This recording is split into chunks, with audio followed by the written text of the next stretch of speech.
Hey guys, it's time for your weekly language review for Monday of quarter one, week two.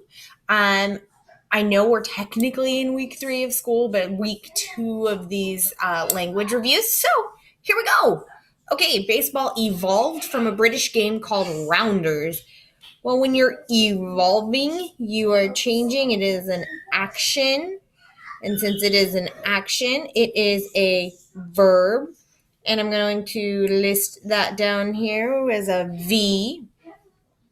And I always am listing the letters in order of their appearance in the sentence. So the first word is a verb.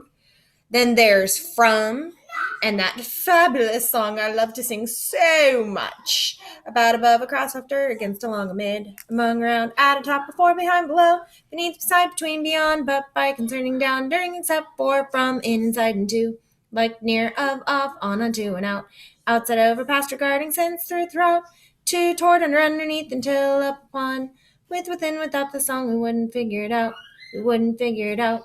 So,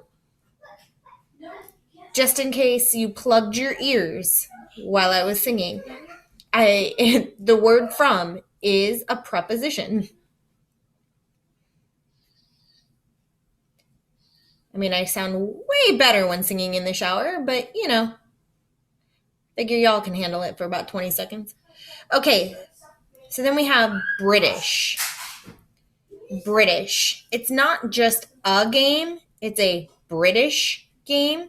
And since we are describing the noun, this is an adjective.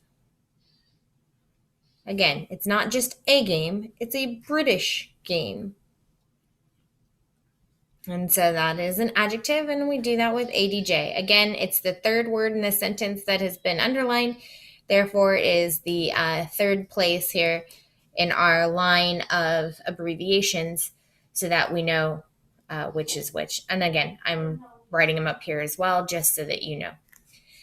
And it evolved from a British game called Rounders.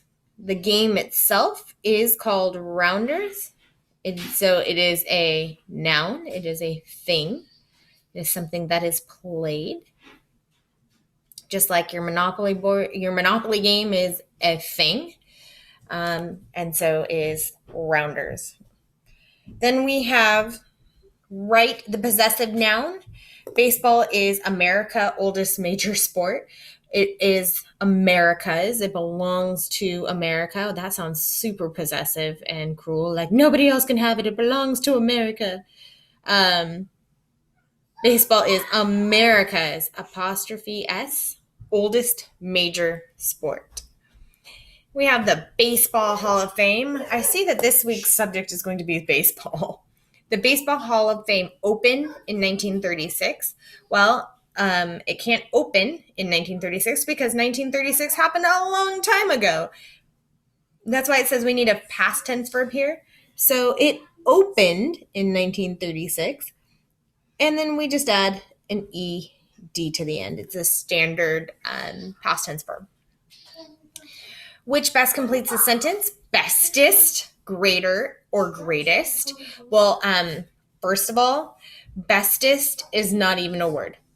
Now, many of you might say that you have your bestest buddy, but bestest, not a word. So I can get rid of that option before I even try to fill in the blank.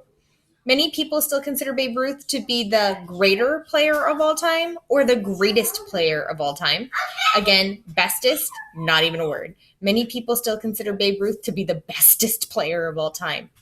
Okay, first of all, that sentence kind of rocks, but it's not real. It's not valid, so we have to go with greater or greatest. Again, this is comparing two things. We call this a comparative because we're only comparing two things. Comparative. And this one up here is a superlative. And the reason it's a superlative is because that person or that thing is just super. It is the most of whatever it is. And in this case, Babe Ruth. Is Babe Ruth being compared to one other player, or is Babe Ruth being compared to every other player ever. And in this case, he's being compared to every other player in all time or of all time. So we're going to say that he is the greatest. He's even known as the Great Bambino. Good old Babe Ruth. Babe Ruth is my favorite baseball player, stated my father. Oh, stated my father. That tells me that this is some kind of dialogue. So I got to make sure I go back and really look at where the dialogue is. So there's already a period at the end here.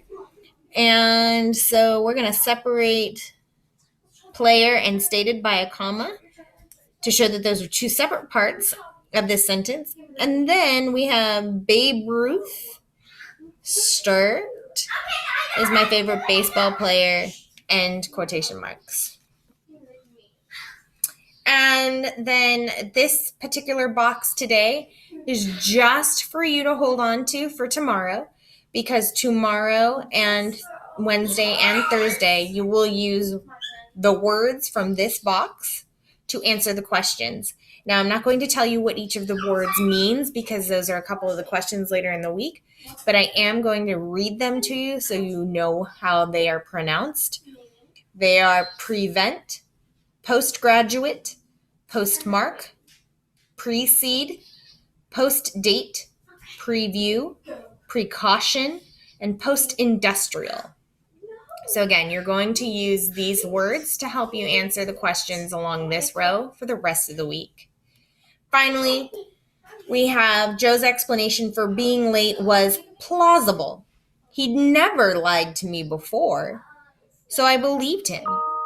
Plausible means, well, okay, so he'd never lied to me before, so obviously it's believable. And oftentimes plausible also can mean reasonable. Like, that's a plausible explanation for why my car won't start. A plausible explanation for that would be, I ran out of gas. A plausible explanation for why my car won't start is not because aliens came from the sky and disconnected it so that they could power their spaceship to get back home. Hope you guys have a good day.